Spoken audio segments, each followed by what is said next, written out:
Hammaga assalomu alaykum. Men ismim Maftuna. Bugun sizlar bilan birgalikda mana shu qo'g'irchoqni to'qishni boshlaymiz. Xudo xolasa o'xshataman degan umiddaman. Endi bizga kerak bo'ladi tana rangdagi ip. Men faqat qaranglar Kartopo Aksoft firmasidan to'qiyman. 100 gramda 250 metr. Tana rangiga 353 kodli ip oldim. Va qaranglar, etak qismiga menda jinsi rangi yo'q edi. Shuni hisobiga boshqacha rangli oldim. Bu ipim 1763 kodli va koftasiga rozoviy ip oldim. Pushti ip 782 kodli va bizga kerak bo'ladi oq ip 010 kodli ip olamiz. Mana shu iplardan ishlatamiz. Endi sochi uchun mana shunday jigarrang ipdan foydalanaman. 313 kodi.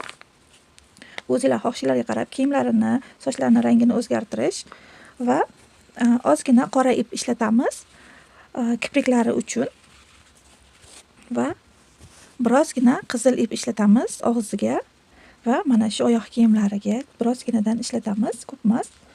Va bizga kerak bo'ladi 16li ko'zlar.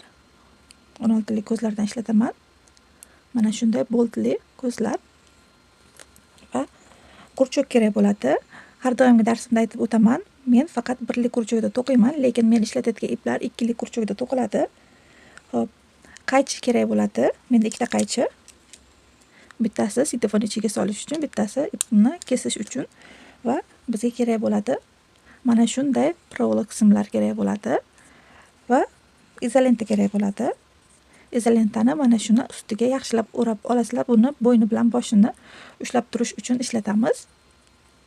Izolenta ham kerak bo'ladi va sintefon kerak bo'ladi. Kimda nima bo'lsa halofaydir yoki sintefon ishlataverasizlar va bizga tikish uchun igna kerak bo'ladi va mana shunday marker ignalar kerak bo'ladi